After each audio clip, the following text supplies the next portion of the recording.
अजमेर की ऐतिहासिक आना सागर झील से संबंधित महत्वपूर्ण विषय को लेकर भारतीय जनता पार्टी शहर जिला अजमेर की पत्रकार वार्ता आयोजित हुई। सकारात्मक राजनीति का एक बड़ा कारण बनी है और वर्तमान में हमने देखा कि जिस प्रकार से अजमेर के आना सागर झील के अंदर चूंकि मानसून लेट हुआ, इस कारण से हम सब ने देखा कि उस झील के अंदर चूंकि पारिस्थितिकी तंत्र बिगड़ा और कुछ बच्चियों की मृत्यु भी हुई और कहीं न कहीं सफाई जो एक निरंतर व्यवस्था है, उस आना सागर झील में कचरा भी आया। प्रशासन के माध्यम से लगातार पिछले 10-15 दिनों से इस पर कार्रवाई की जा रही है, लेकिन भारतीय जनता पार्टी सदैव मैंने जैसे कहा कि एक जन प्रेरणा का अभियान अपने हाथ में लेती है और चाहे फिर भारतीय जनता पार्टी की केंद्र सरकार हो चाहे राज्य सरकार हो। हमने राज्य सरकार के माध्यम से वंदे गंगा जल संरक्षण अभियान में विगत वर्ष भी मानसून से पूर्व ये सफाई अभियान आम जन के सहयोग से हमने चलाया था और इस वर्ष भी हमने तय किया है कि दिनांक 22, 23 और 24 ये त्रिदिवसीय जो आना सागर की स्वच्छता का अभियान है, ये सकल राष्ट्र भक्त अजमेर बैनर तले हम सब संस्थाओं को, सब जनता को, सारे स्वयंसेवी संगठनों को जोड़ करके चलाने वाले हैं। इसकी शुरुआत कल प्रातः 6 बजे आना सागर जो पुरानी चौपाटी है उस पर स्थित आना सागर झील के अंदर वहां से प्रारंभ की जाएगी। हमारे विधानसभा अध्यक्ष, हमारे समस्त जनप्रतिनिधि, हमारी विधायक अनिता जी बघेल और जितने भी हमारे पास जो सहयोगी कार्यकर्ता है और आम जनता है जिनको हमने आमंत्रित किया है, वो सब आकर के इस आना सागर की स्वच्छता के अंदर अपना सहभागिता निभाएंगे। ये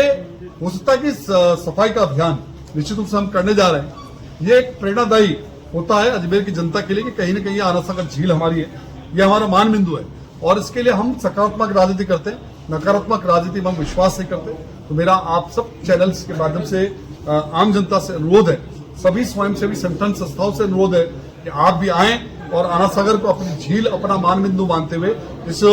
स्वच्छता अभियान के अंदर अपना सहयोग प्रदान करें। आना सागर का एजेंडा है, मैं उसके विषय में कुछ नहीं कहना चाहता। वो जनता स्वयं निर्णय करती है कि कौन नकारात्मक राजनीति कर रहा है, कौन सकारात्मक राजनीति कर रहा है, ये जनता निर्णय करती है। उनसे भी अपील करते हैं कि वो भी आए। मैंने अपने पहले इसमें कहा कि जो मैंने डॉक्टर जयपाल से जो कांग्रेस के वर्तमान अध्यक्ष हैं,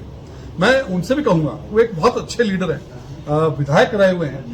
मेरा उनसे कहूंगा कि अपने ईगो को छोड़ करके और अपने एक नकारात्मक चुनावी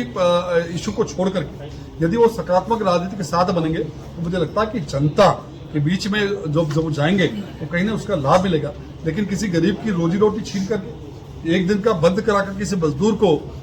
जिस प्रकार से इस बंद के नाम पर परेशान किया जाएगा, उससे उनको कोई लाभ नहीं मिलने वाला नहीं है। इसलिए मेरा सभी मैं कह रहा हूँ, चूंकि सकल राष्ट्र भक्त अजमेर के आह्वान पर हो रहा है, सभी से मेरा निवेदन है, फिर वो चाहे सारे राजनीतिक दल हो, कांग्रेस हो, अन्य राजनीतिक दल हो, सभी संस्थाएं वो भी आए, हमारे इस आग्रह को बड़े मन से, खुले मन से स्वीकार करें और हमारे साथ मिलकर के कंधे से कंधा मिलाकर के स्वच्छता अभियान को अंजाम दें। मैंने मंच से बताया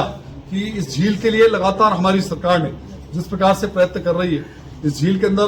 जिस प्रकार से हम सब ध्यान में आता है कि जो नाले सीधे गिर रहे हैं, उसके लिए अभी वर्तमान में लगभग 20 करोड़ से अधिक की राशि का प्रावधान किया गया है, जिसमें सीवर लाइन और छोटे नालों को सीधा कनेक्ट करते हुए एसटीपी प्लांट तक ले जाना और उसमें जगह जगह पर पंप स्टेशन स्थापित करना और जो एसटीपी है उसके अंदर भी अतिरिक्त 13 एमएलडी के अलावा 7 एमएलडी का अतिरिक्त मिनी प्लांट भी वहां पर तैयार हो चुका है। ये सब योजना कहीं न कहीं इस झील को सुरक्षित बनाने के लिए और फिर डीसिल्टिंग के लिए 78 करोड़ का प्रावधान किया गया था। लेकिन मुझे बड़ा दुख होता है कहते हुए कि कुछ विपक्षी दलों ने, हमारे कांग्रेस के ही पदाधिकारी, उन्होंने इसके अंदर वाद